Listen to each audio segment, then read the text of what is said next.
오늘 열왕기 하에는 이제 두 명의 왕이 등장합니다. 열왕기 13장까지 이스라엘에 대해서 많이 얘기를 해 주시는데 중심은 엘리사였죠. 선지자.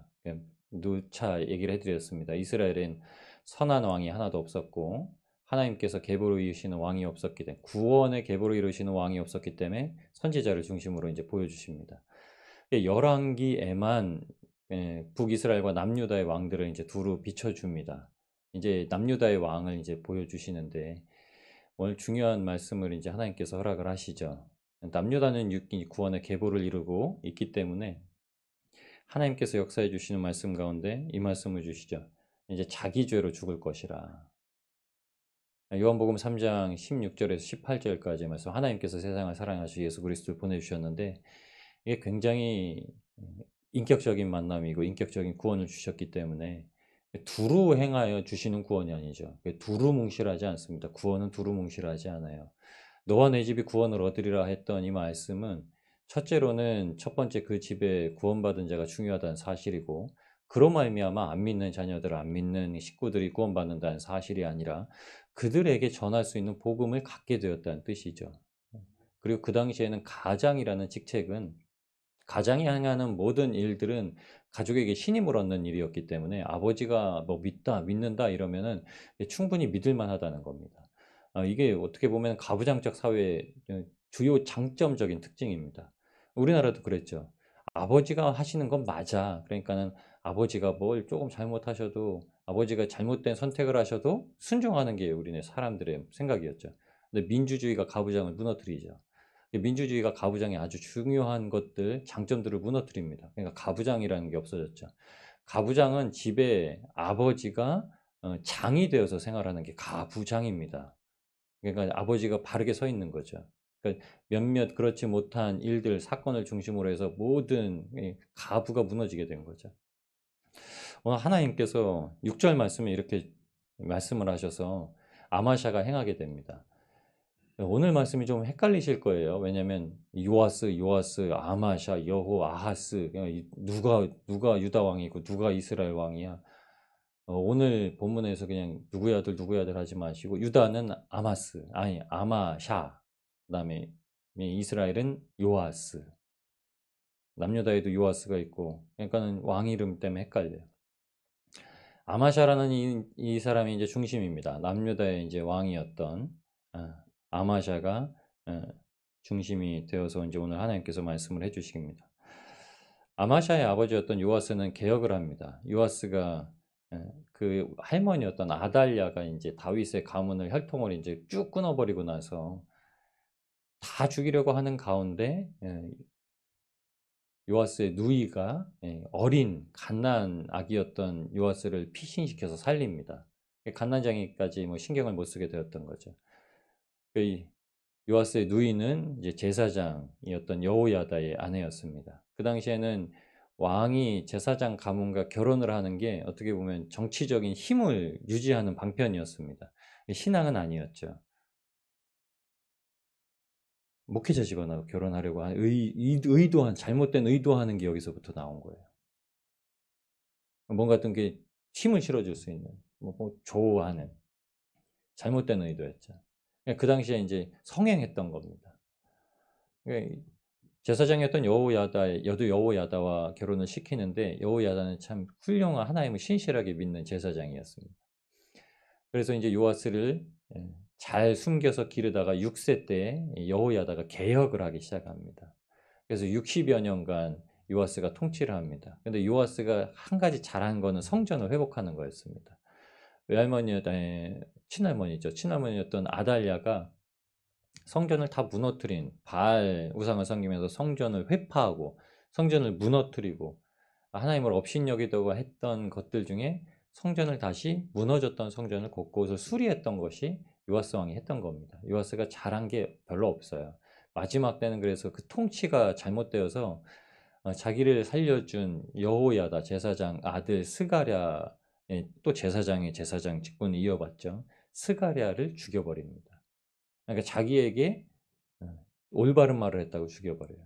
그러니까 왕권이 잘못되기 시작하는 겁니다. 자기 아버지를 죽인 신복들에게 복수를 하죠. 이 아마샤가 복수를 합니다. 복수를 하고 이제 다시 왕위에 서서 이제 왕권을 공교하게 합니다.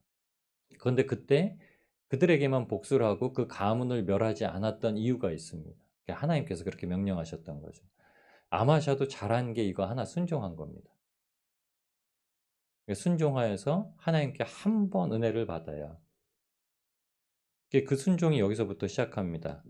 6절 말씀에 자녀로 말미암아 아버지를 죽이지 말 것이요 아버지로 말미암아 자녀를 죽이지 말 것이라. 오직 사람이 자기의 죄로 말미암아 죽을 것이니라. 하나님께서 이 말씀을 주셨을 땐 우리가 처한 상황에 상대방을 빗대어 보라는 말씀이 아닙니다. 그러니까 이 말씀은 이 상황에서 다른 사람을 향해서 이렇게 주시는 말씀은 나를 보라고 주시는 말씀이죠. 그래 내가 하나님 말씀이니까 참는다라는 게 아니라 하나님께서 언제든지 나에게 그렇게 하실 수 있다라는 거죠. 굉장히 중요한 사실이죠. 그러니까 이거를 그 상황에서는 잘 해결을 했는데 정작 자기에게는 적용을 하지 못한 아마샤를 볼 수가 있습니다. 왜냐하면 아마샤가 10절 말씀에 뭐라고 얘기했냐면 아마 역대하 25장을 여기다 기록해 두시고 병행장입니다. 그러니까 역대기 학원에 있는 25장에는 아마샤 왕에 대한 이야기가 나오는데 여기에 빠져 있는 내용을 그러니까 역사적인 기록을 적어 놓은 거기 때문에 조금 더 자세하게 기술되어 있습니다. 7절 말씀에 이 한 절의 전쟁을 통해서 아마샤가 받는 은혜가 나오거든요. 전쟁을 이깁니다. 전쟁을 이긴 이유가 아마샤가 복수를 대대로 하지 아니하고 아버지를 죽인 자들에게만 복수를 하라 하는 말씀에 순종하여서 그냥 그들만 죽이고 그 나머지 사람들은 살려둡니다. 이것에 대한 순종을 한 하나님, 순종한 것에 대해서 하나님께서 전쟁을 이기게 하세요. 왕이라는 뜻은 멜레크라는 뜻이죠. 강하다는 뜻에서 파생되었습니다. 하나님께서 이스라엘에도 왕을 새겼다는 건 왕은 강한 존재라는 거죠. 왕은 더 강한 왕, 절대적인 왕인 하나님이 계시다. 모든 전쟁은 어떤 상황에든 패할 수 있지만 왕이 강하기 때문에 절대 질 수 없다. 그게 하나님만을 믿는 자들의 신실함을 증거하는 사건들입니다. 근데 왕을 그렇게 세상에서도 세우는 거예요. 그러니까 지도자가 튼튼하고 지도자가 올바르고 지도자가 정직해야 됩니다. 정직하다는 말이 야사르예요. 야사르. 이렇게 이스라엘이라는 말이 파생된 생겨나게 된 어근을 보면 몇 가지 설이 있는데 첫 번째 한 두 번째 설로 볼 수 있는 게 야사르엘이에요. 그리고 이스라엘입니다. 야사르는 정직하다는 거예요. 엘은 하나님이에요. 하나님 앞에 정직하면 정직한 나라가 이스라엘이에요. 왕은 하나님 앞에 정직하면 그냥 최고의 덕입니다. 최고의 선이에요. 왕은 다윗 왕이 왕이 다윗 왕이 하나님 앞에 인정받았던 왕으로 표준이 되었던 이유는요. 다윗 왕이 기술이 좋고 능력이 좋아서는 후자입니다. 그건 하나님 앞에 은혜를 받은 거고 첫 번째는 다윗 왕이 하나님 앞에 정직했다는 겁니다. 다윗 왕만큼 하나님 앞에 정직한 자가 없었다는 거예요. 오늘 아마샤가 이 정직함을 한번 드러냅니다. 하나님 앞에 말씀을 순종하는 거죠. 순종이 우리가 하나님 앞에 정직하다는 거예요. 우리는 못할 것 같아도 그 말씀대로 행하는 겁니다. 그러면 하나님께서 순종하는 것에 대해서 다시금 다른 일을 할 수 있는 힘을 주시죠. 그게 바로 에돔과의 전쟁이었습니다. 에돔과 전쟁을 하는데 이겨요. 근데 에돔과 전쟁을 어떻게 이기냐면 솔직히는 하나님의 은혜로 이기는 하나님의 은혜이긴 하지만 사람적인 기술로 이겨요. 도저히 못 이길 것 같으니까 이 아마샤가 어떻게 하냐면 이스라엘에 가서 이렇게 얘기합니다. 우리한테 용병 좀 보내주세요. 그 용병을 10,000명을 섭외합니다. 그러면서 돈을 지불해요. 하나님의 사람이 그에게 와서 왜 이스라엘과 함께 에돔 사람을 치려 하느냐? 강하신 하나님이 계신데 왜 외부의 인력을 끌어들이느냐? 그럼에도 불구하고 돈이 아까워서 무르질 못하고 결국 나가서 이깁니다. 근데 이 사건을 말미암아 뭐가 생겼냐면 에돔 지역 그 세일에 있는 에돔이라는 지역이 이제 세일입니다. 에돔은 이스라엘의 형이었던 에서로부터 파생된 종족이죠. 거기에 있는 우상을 그걸 가지고 와요. 그리고서 우상을 섬깁니다. 전쟁에 이기게 하신 건 하나님의 은혜를 누렸는데 거기서 잘못된 걸 가져와요.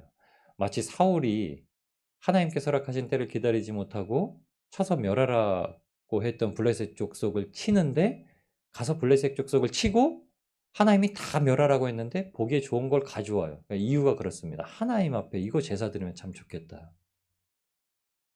하나님이 개와 창녀의 제물은 받지 않으신다고 하셨거든요. 이건 우리가 드리는 돈에 대한 이야기는 후자고, 전자는 어떻게 하나님 앞에 순종하지 않는가에 대한 물질을 허락받지 않으신다는 거예요. 그 필요 없다. 왜냐하면 하나님은 물질을 받으시는 분이 아니에요. 물질은 우리에게 중요한 겁니다. 하나님께는 물질이 중요하잖아요. 근데 물질은 우리에게 중요하기 때문에 우리에게 중요한 걸 하나님 앞에 드리는 것으로 말미암아 하나님이 우리의 마음을 확인하시는 거예요. 근데 이 사건으로 말미암아 한 번 이기고 나서 우상을 끌고 왔더니 아마샤에게 어떻게 되냐면 아마샤가 마음이 교만해집니다. 근데 이거를 이스라엘 왕은 봐요. 나는 내 거를 못 봐도 다른 사람은 내 거를 봐요. 아마샤가 자기 거는 못 보고 살려줘요. 이 한 번만 살려줄 수 있다는 겁니다. 또 다시 살려줄 수 있다는 건 아니에요. 하나님의 말씀이 들려졌을 땐 살려주는 거.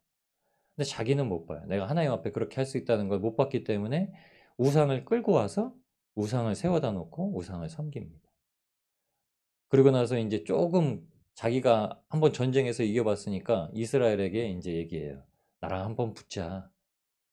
너희가 날 무시했지? 이제 내가 용병 없어도 이긴다 하면서 이스라엘 왕에게 요아스에게 보냅니다. 전쟁하자. 이스라엘은 용병을 보내줄 만큼 강성했었잖아요. 그러니까 이스라엘 왕인 요아스가 10절에 이렇게 얘기합니다. 네가 에돔을 쳐서 파하고 마음이 교만하였으니 스스로 영광을 삼아 왕이나 집으로 돌아가라. 어찌하여 화를 자체하여 너와 유다가 함께 망하고자 하느냐. 한 번 이기고 나니까 하나님의 은혜인 줄 알고 그것으로 말면 뭔가 좀 은혜를 누리고 났더니요 교만해져요. 그냥 하나님 없이도 뭔가 된다고 생각하는 거예요. 실제로 우리 삶이 그렇습니다. 한 번 하나님의 은혜를 누리고 벗어나요. 사건을 벗어나요. 그럼 하나님 앞에 감사를 하고 또 의지를 해야 돼요. 이게 성령 받은 자의 주특징입니다. 한 번 못했던 일을 행하게 되면 하나님이 많이 하실 수 있으시구나라는 걸 깨달아요. 근데 여전히 육신으로 강성하고자 하는 자는요, 하나님께서 한번 허락하셨던 은혜를 다 버려버려요. 근데 밖에서는 알아요. 그런 사람들이 어떻게 하는지 알아요. 저도 미처 깨닫지 못하는 건요, 주변 사람들이 잘 아세요. 근데 저와 여러분이 다 그렇습니다. 내가 미처 깨닫지 못하는 건 주변 사람들이 알아요. 그래서 말씀을 교제하면서 나에 대해서 조언해 주시는 말씀은요, 잘 들으면 참 좋은 거예요. 왜냐하면 나는 그걸 못 받아들여요. 왜냐하면 여전히 내 안에 있는 욕심이 있기 때문에. 그러나 상대방은 나에게 내 욕심을 가지고 얘기해 주지 않아요. 그들의 욕심을 가지고도 얘기해 주지 않아요. 그들이 가지고 있는 신앙의 기준은 조금 투영될 수 있을 겁니다. 욕심은 아니에요. 나보다는 훨씬 덜 욕심을 가지고 있습니다. 그러니까 그 말씀 굉장히 중요한 거예요. 그래서 말씀을 청종한다는 게 굉장히 중요합니다. 그래서 9월 달에 저희가 보셨던 저희 교회의 이제 신앙 고백이 그겁니다. 인생의 문제를 말씀 안에 새롭게 보는 거죠. 똑같은 문제입니다. 똑같은 문제가 10년, 20년이고 반복되었다면 문제는 새롭게 봐야 돼요. 이 문제는 내가 바라보는 시각에서 문제점이 뭔가 좀 다른 부분이 있구나라는 걸 알게 되는 거죠. 그런 것들이 생기는 겁니다. 그러니까 요하스가 이렇게 얘기해 주는 거예요. 너 스스로 영광을 삼아 이렇게 얘기합니다. 하나님께 돌리는 영광이 없이 그냥 너 스스로 영광을 삼아서 네가 그냥 왕궁에서 그냥 너가 혼자 왕처럼 살아가는 것처럼 아니면 네 집이나 돌아가라. 너는 왕인데 네가 망하고 너 왜 유다도 함께 망하게 하려고 하느냐 이렇게 얘기합니다. 근데 결국 듣질 않죠. 그러니까 전쟁이 일어납니다. 그 둘이 싸워요. 그 결과는 어떻게 됐을까요? 뻔합니다. 유다 왕이 져요.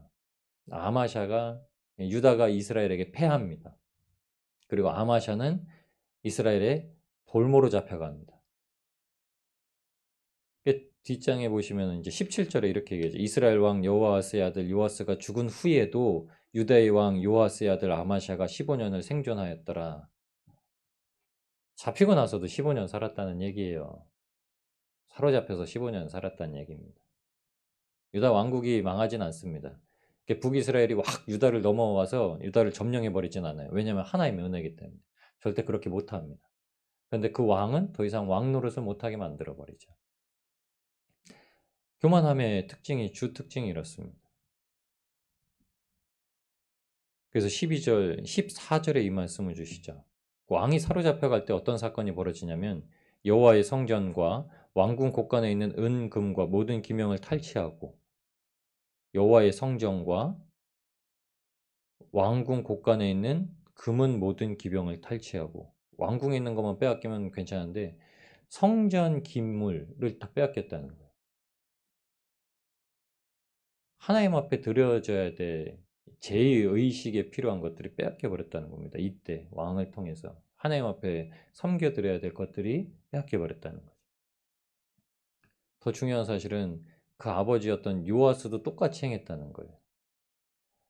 아람 왕 하사엘이 쳐들어왔을 때 그한테 그냥 성전에 있는 금부치를 다 하나님의 기물을 다 줘가지고 돌려보냈다는 거예요.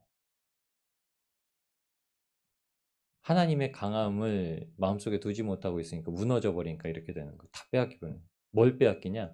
하나님에 대한 신앙, 하나님에 대한 믿음을 빼앗겨 버리는 겁니다. 히브리서 11장 6절에는 아주 중요한 말씀을 단락을 끊어서 얘기를 합니다. 히브리서 11장 1절부터 시작되는 쭉 말씀이 이제 믿음으로 해서 하나님의 말씀을 주시는데 4절에는 이제 아벨에 대해서 말씀을 하시고 5절에는 에녹에 대해서 말씀을 하십니다. 예. 한 명은 하나님께 제사드리다가 순교를 했고 에녹은 죽음을 보지 않고 들림을 받았죠. 이 두 명의 인물을 말한 다음에 순교와 들림 두 가지를 대해서 말하고 6절에 이렇게 얘기합니다. 믿음이 없이는 하나님을 기쁘시게 못하나니 하나님께 나아가는 자들은 하나님께서 살아계신 것과 하나님께서 상 주신이심을 반드시 믿어야 할 것이니라. 아멘. 믿음이 없이는 하나님을 기쁘시게 못해. 근데 여기서 말하는 믿음으로 하나님을 기쁘시게 해드리는 건 뭐냐? 하나님 계신 것, 그리고 하나님이 상 주시는 것. 여러분, 오늘 저희와 여러분이 믿음으로 이 자리에 섰습니다. 하나님 살아계신 것도 알고 하나님께서 상 주시는 것들도 알고 있습니다. 상급은 첫 번째로 하늘에 신령한 것이죠. 우리의 구원을 주십니다. 그러나 이 땅에 기름진 것이라고 하는 건 단순하게 우리가 세상 부의 기준을 뜻하는 것이 아니라 세상을 살아가는 데 있어서 하나님을 섬기는 부의 기준, 기쁨의 기준, 사랑의 기준, 이걸 주십니다. 그래서 기도에 응답을 하십니다. 하나님께서 반드시 그리하실 겁니다. 아마샤처럼 마음이 교만한 것이 아니라 하나님의 말씀에 순종하려 할 때 끝까지 순종하는 것. 그래서 하나님께서 원하시는 방편, 주변에서 들리는 바른 신앙의 조언들, 이것을 듣고서 그대로 하나님 앞에 나아갈 때 하나님께서 더한 은혜를 주시고 우리의 부족한 부분도 채워주셔서 반드시 이 땅에서 우리가 하나님 앞에 간구하는 기도의 응답, 상급을 취하고 살아가게 되실 줄 믿습니다. 오늘도 하나님 앞에 붙들림 받으셔서 하나님께서 일하시는 것을 목도하시면서 나아가시는 복된 하루 되시길 우리를 권하신 예수님의 이름으로 축원합니다. 우리